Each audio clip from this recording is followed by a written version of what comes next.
ಇನ್ನೇನ ಬ್ಯಾಸ್ಗ್ಯಾಲ್ ಚಲೋ ಆತ. ನಮ್ ಮಂದಿ ಅಂಗಡಿ ಹೋಗಿ ಕೇಳುದು ಒಂದ ಅಣ್ಣ ಕೂಲ್ ಡ್ರಿಂಕ್ಸ್ ಕೊಡೋಣ ಅಂತ ಹೇಳಿ. ನೀವು ರೊಕ್ಕ ಕೊಟ್ಟು ಕುಡಿಯಾಕತ್ತಿರೋದು ಕೂಲ್ ಡ್ರಿಂಕ್ಸ್. ಇವೇನಪ್ಪ ಹಿಂಗ್ ಹೇಳ್ತಾನ ಅಂತ ಹೇಳಿ ಕನ್ಫ್ಯೂಸ್ ಆಗ್ಬೇಡ. ನನಗೆ ಹೊಟ್ಟೆ ಬಂದೈತಿ, ನಾ ಚಂದ ಕಾಣಂಗ್ ಗೊತ್ತಿಲ್ಲ, ಜಿಮ್ ಹೋದ್ರು ಸಹಿತ ಹೊಟ್ಟಿ ಕರಗವಲ್ದು ಅಂತಿರಲ್ಲ. ಅದಕ್ಕೆ ಮೇನ್ ರೀಸನ್ ನಾ ಹೇಳ್ತೀನಿ ಕೇಳ್ರಿ.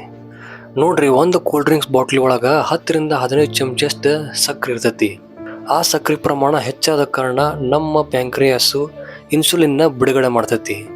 ಆ ಹೆಚ್ಚಾದ ಇನ್ಸುಲಿನ್ ನಮ್ಮ ಲಿವರ್ ಹೋಗಿ ಇದು ಫ್ಯಾಟ್ ಆಗಿ ಕನ್ವರ್ಟ್ ಆಕತಿ. ಇದ ನೀವು ಹೇಳೋ ಹೊಟ್ಟೆ ಅಂದ್ರ ಬೊಜ್ಜು. ಇದಕ್ಕಿಂತ ಡೇಂಜರಸ್ ಕೆಮಿಕಲ್ ಅಂದ್ರ ಫಾಸ್ಫರಿಕ್ ಆಸಿಡ್.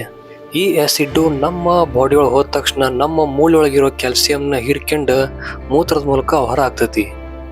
ಇದರಿಂದ ಮೂಳೆಗಳ ಸವೆತ ಅಂದ್ರ ಜಾಯಿಂಟ್ ಪೇನ್ ಹೆಚ್ಚಾಕತಿ. ನಮ್ ಹಿರಿಯರು ಒಂದ್ ಮಾತು ಹೇಳ್ಯಾರ, ಮಾತು ಬಲ್ಲವನಿಗೆ ಜಗಳವಿಲ್ಲ, ಊಟ ಬಲ್ಲವನಿಗೆ ರೋಗವಿಲ್ಲ ಅಂತೇಳಿ.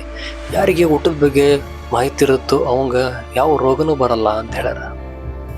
ಇದ್ರೊಳಗ ಇನ್ನೊಂದು ಭಾಳ ಡೇಂಜರಸ್ ಕೆಮಿಕಲ್ ಐತಿ, ಅದ ಕೆಫಿನ್. ಇದು ನಮ್ಮ ಬಾಡಿ ಒಳಗೆ ಹೋಗಿ ತಂಪು ಮಾಡೋ ಬದ್ಲಿ ಮತ್ತ ಕುಡಿಯೋ ಹಂಗ ಅಡಿಕ್ಷನ್ ಮಾಡಿಸ್ಬಿಡ್ತೈತಿ. ಇದು ಆ ಟಿವಿ ಒಳಗ ಯಾವ್ದೋ ಹೀರೋ ಹೀರೋಯಿನ್ ಕುಡಿತಾರ ಅಂತೇಳಿ ಅವ್ರ ಹಂಗ ಕಾಪಿ ಮಾಡಕ್ ಹೋಗ್ಬೇಡ್ರಿ. ಅವ್ರ ಸ್ಟೈಲು ಮಾಡಕ್ ಹೋಗ್ಬೇಡ್ರಿ. ಅವ್ರ ಪುಗ್ಸೆಟೆ ಮಾಡಂಗಿಲ್ಲ. ಅವ್ರ ರೊಕ್ಕ ತಗೊಂಡು ಅಡ್ವರ್ಟೈಸ್ಮೆಂಟ್ ಮಾಡ್ತಾರ. ಅವ್ರಿಗಾದ್ರ ರೊಕ್ಕ ಸಿಗ್ತತಿ, ನಿಮಗಾದ್ರ ರೋಗ ಬರ್ತತಿ. ಅಲ್ಲಪ್ಪ ಆಗಲಿಂದ ಅದನ್ನ ಕುಡಿಬೇಡ ಇದನ್ನ ಕುಡಿಬೇಡ ಅಂತಿಲ್ಲ.